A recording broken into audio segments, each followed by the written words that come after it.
yani köy enstitüleri farklı belli kurumların ve belli yapıların faaliyete geçiyor. Orada herkes 5-10 sene, 20 sene, 30 sene içerisinde Kürt olgusunu unutup sistemle bütünleşen ve o varlıklarından uzak duran bir yapı oluşturacak. Hatta şu Kemal'in inkılabı sonucu bu bir rehavet oldu. Alevilerin üzerinde o Osmanlı'dan beri gelen o baskı aza indirildi ve hatta yok denilecek bir Aleviler de entegre oldu. Çok güzel bir, işte güzel bir şey. Baskımız azaldı, bir şey yok. Ta 1938'e kadar beyinlerini dağıttı. Bize de bunu yapacaktı. Şeyh Said hayatını vererek, Şeyh Said ve arkadaşları hayatını vererek bu tehlikeyi bertaraf etti. İşte bu bizim için bir başarıdır. Bir cephe vardı, bir ulus vardı. Farklı kesimlerin, hatta örnek olarak da Hasan Bey,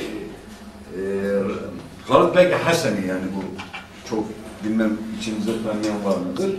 Halit Bey Hasani çok güçlü bir insan.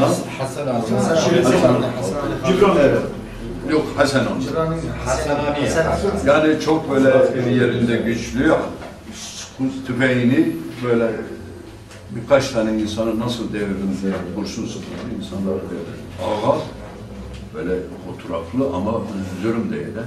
İşte o Hasananlı Halit Bey'le Şeyh Abdurrahman'ın elini birbirine yapıştırarak bir cephe oluşturdu.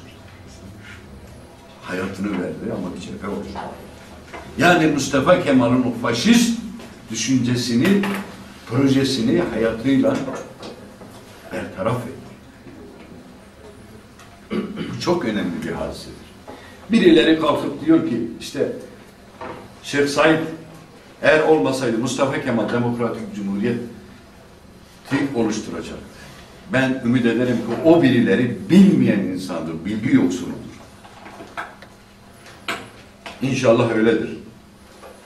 Bilgi yoksunu olursa ben rahatlarım, hiç rahatsız olmam. Hayır, Mustafa Kemal faşistti. Mustafa Kemal insanları, kendi kardeşlerini, arkadaşlarını, mücadele arkadaşlarını öldüren insandır. Şeyh Said bugün gündemde olan Helsinki'de, Paris'te, Paris Şartı, Helsinki İnsan Hakları Evrensel Beyannamesi'nde yazılı olanları istedi. Ne dedi? Özgürlük dedi. Din özgürlüğü dedi. Kişinin kendisini temsil edilme özgürlüğüne dedi. Şeyh Said 1924 Anayasası'na karşı çıktı. 1900 Anayasası'nı hepimiz, Tayyip Bey çok iyi bilir. Çünkü 1924 Mart'ta çıkan anayasa Türkiye'de yaşayan herkes Türktür. Türkiye'de tek dil Türkçedir. Din serbestliği yoktur. Ulus kimlik serbestliği yoktur. Her şey yasaklıydı. Ve bunun karşısına çıkan haindi ve idama mahkum edildi. Şeyh Said bu benim bünyeme uymuyor dedi. Ben insan hakları olan Allah'ın insanlara verdiği şeyleri harfiyen talep ediyorum, istiyorum, yaşamak istiyorum. Kürt olarak yaşamak istiyorum, Müslüman olarak yaşamak istiyorum.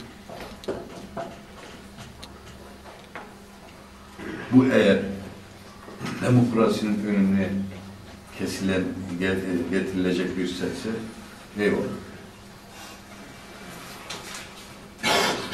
Şeyh Said bir yandan Egil'den Diyarbakır'a yürürken Mire Sadık vardır. Bilmiyorum bu bölgeden olan kimse var mı? Eil beylerinden. O da o bölgenin komutanlığını yapan Mire Sadık derler.